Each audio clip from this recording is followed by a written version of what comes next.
Terron Armstead may or may not return in 2025, and on today's show, we are going to look at what he said at Radio Row during Super Bowl 59 on if he is going to return in 2025. Before we look at his quote, I do want to provide some backstory and context to Terron Armstead. He turns 34 in late July, so he is getting up there in age. He is still under contract for 2 more seasons through 25 through 2026. But this isn't the first time he has contemplated retirement. Remember, if you go back 1 year, he almost retired before the 2024 season, ultimately played extremely well. Let's look at what he said on today's show.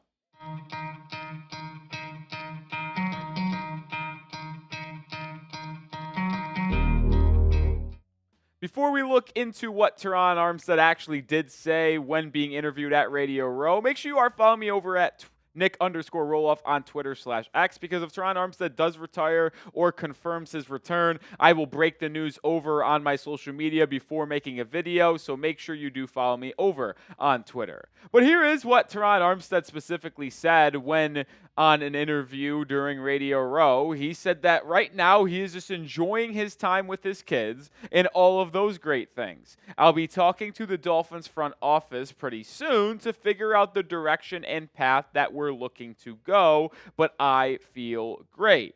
And based off the way he spoke and the way he feels, it sounds like he is someone that is going to play another season of football. He still has a lot of good football left in him. That was very evident based on how well he played in 2024. And I always thought that if he retired, it was more or less just because he feels like he has done enough in the game of football or his body was breaking down. Because if he were to retire, it's simply not because he's not able to keep up with these young edge rushers now in the NFL. No, he was one of the top 5 graded offensive tackles in all of football last season, and he put on a clinic on the run blocking department and the pass blocking department. The only thing that really held Armstead back last season was the fact that he was so injury prone. Missed 3 full games, was in and out of a couple games as well, had to deal with knee injuries, and he says the knee feels fine now, but you remember late in the season, he dropped a quote in the beginning of a game that he got pulled out after 2 series that he just couldn't really feel his knee anymore. So you wonder if the age and injury is starting to get to Armstead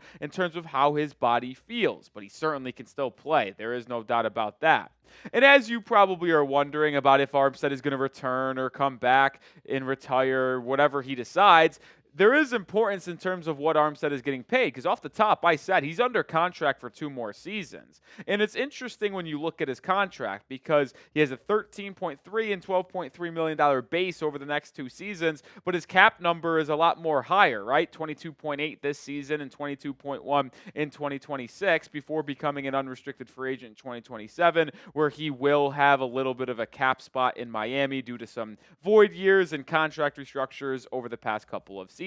But when you look at that 2025 number, specifically the cap hit of $22.8 million, I will guarantee, you look at Charles Barkley, guarantee Terron Armstead will not be playing for the Miami Dolphins in 2025 on a $22.8 million cap hit. It simply will not happen. There are just way too many needs for this Dolphins roster. You account for the second-year pick, Patrick Paul, from last April in 2024, waiting in the wings to start at left tackle, and the avenues you can go down to create cap space with Armstead, whether it's a restructure, whether it's a post-June 1st release, a post-June 1st trade. There are just way too many ways the Dolphins could create much-needed cap space by moving Armstead's contract or off of him in general, to where I will guarantee he is not playing at $22.8 million in 2025.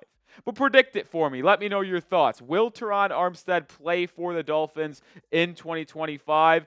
Could be a prediction in multiple ways. You could predict it if he's going to retire, not going to retire, if the Dolphins move on for him. Let me know if he's wearing a Dolphins uniform this next season. Y for yes or N for no.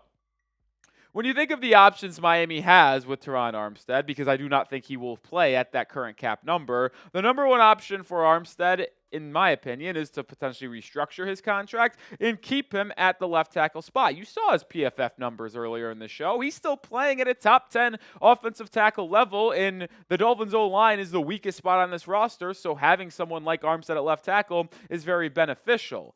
But if you do restructure his contract, it will create some much-needed cap space, which is why I think it is not going to be $22.8 million for 2025. A Terron Armstead max contract restructure could actually open up about $9 to $10 million in cap space for Miami. They can either make that couple signing bonuses, maybe add some more money to his void years in 2027, 2028, and move that cap number from like 2 to 5, 2 to 8, something in that range, to where he is going to cost you less money this season, but will cost you slightly more when he's not on the roster playing, aka dead cap, past his contract. You could do that, keep him on the roster at left tackle, and still save $9 to $10 million, which is much needed money. Or you can do something that will create much more cap space for you, which is a post-June 1st release. Remember, folks, you get 2 post-June 1st designations, which means you can cut someone on your roster, designate it post-June 1st, but you actually announce the cut in just, say, the next 2 weeks, and you get that money now rather than having to wait post-June 1st. And if you did that with Terron Armstead and released him outright, you would actually save $15 million against the cap. Now, the same actually could be said about a post-June 1st trade. So if you did that with Armstead, you'd not only get assets back, I know it would probably be only a 5th, 6th, 7th round pick maybe to get Armstead back, but you would save the $15 million regardless. So you get more cap space in return for a post-June 1st trade or release when it comes to Terron Armstead. That is going to be an option for Miami. And if Armstead retires, you can also designate that post-June 1st, and, well, it does the same thing. But make sure you do hit that sub button, because when Terron Armstead announces his return to the NFL or retirement, or the Dolphins cut or trade him, we will have you covered. Subscribe right now to Dolphins Today.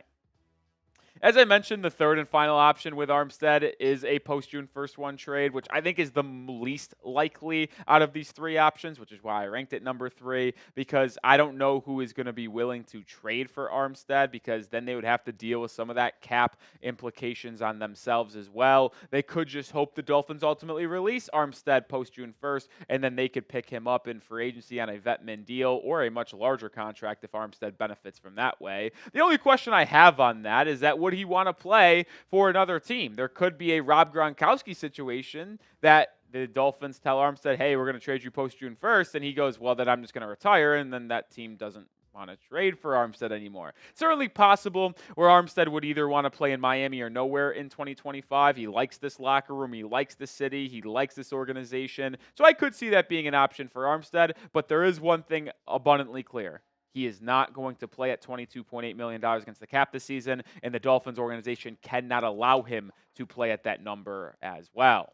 And we're going to talk about Patrick Paul here in just a second, but we are sponsored by Game Time, the best ticketing app out there. And if you want to go see a live event in your local area, whether it's sports, comedy show, concert, theater, doesn't matter, get your tickets with Game Time. They have so many great features like Game Time Picks. It curates a bunch of tickets to make it easier to find better value for your tickets, and you don't have to waste time searching through thousands of tickets to find the best value. They also have the lowest price guaranteed. If you find a ticket in a cheaper price and a different app or service in the same exact section, same exact row for that event, Game Time will actually credit you 110% of your difference. Make sure you also take advantage of all-in pricing. Toggling that feature shows you the total price of your ticket up front with no surprise fees at checkouts. Game Time's the best way to get your tickets. And make sure you join me. Download the Game Time app, create an account, and use code CHATSPORTS for $20 off your first purchase. Terms apply. Again, first purchase only. Create an account and redeem code CHATSPORTS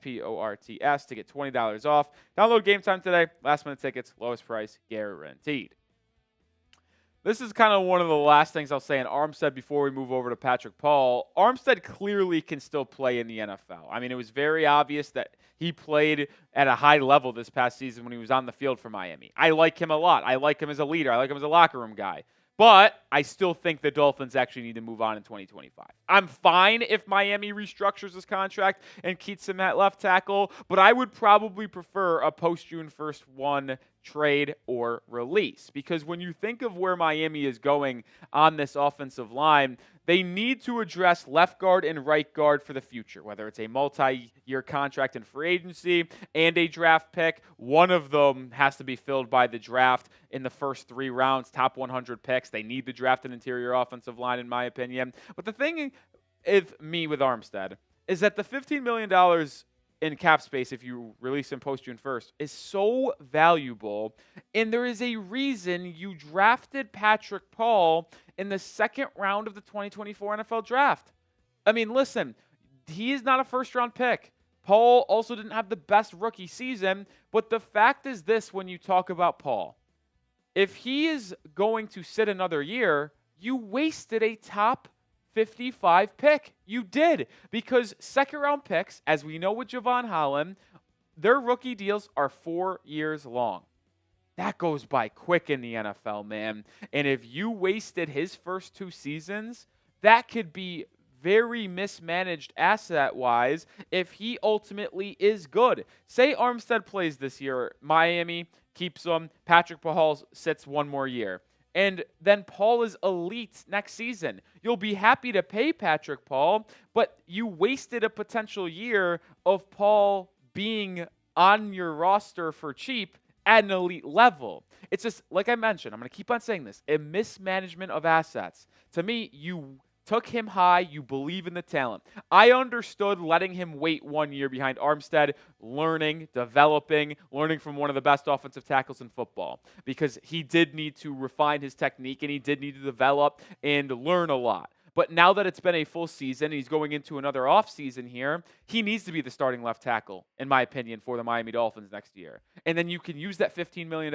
in cap space to get under the cap right now because you're $14 million over, and then you can make some other moves to get more cap space to address the offensive line at left guard and right guard. To me, it's very clear what Miami needs to do in this offseason regarding their left tackle spot. But let me know your thoughts on the matter. Do you want Patrick Paul to start in 2025 like I do? I get it. His numbers weren't the best as a rookie in those 360 snaps. But to me, I think he should and needs to be the starter, so I'm typing my S's. What is the key phrase today? Mismanagement of an asset. You can't have an offensive tackle on a 4-year rookie deal not playing the first 2 seasons. Can't do it unless he's actually that bad, which you won't be able to learn unless he is the full-time starting offensive tackle to start the season. If you realize 8 games through the year and he started all 8 games at left tackle that he just can't play, well then, yeah, you have an issue on your hand and you're going to have to find a way to upgrade that position going into the future. Maybe you give him 1 more year in his 3rd year of his rookie contract and then make a decision then. But if he ultimately becomes good, you wasted 2 seasons. And that's something that can't happen with a roster that is older, and you need to have young players contributing at a high level on cheap contracts because you are paying Tyreek Hill, paying Tua Tagovailoa, Jalen Ramsey, and some others just so much money. You got to give Paul a chance to be your starting left tackle. And here's my final word on today's show regarding the left tackle situation. If Terron Armstead is willing to take a full contract restructure, save Miami $9 to $10 million in 2025 cap space, and start at left tackle, cool. I will take him back. I'm not going to complain about that with him playing at a top 10 level according to Pro Football Focus last season. But if he does not want to take a contract restructure and wants that full $22.8 million cap hit for 2025, I think you just have to take the matter out of his hands, and you have to release him post-June 1st, take that $15 million in cap space you would if he does get released post-June 1st, and start Patrick Paul. Path is very clear for me at left tackle for the Dolphins in 2025. And make sure you do subscribe, because when we get clarity on that left tackle position for this upcoming season, in the offseason, over the next 3 weeks when Armstead makes his decision, we will have you updated with a video. So hit that sub button. Help us get to 68K subs, because we're dropping content daily on the channel.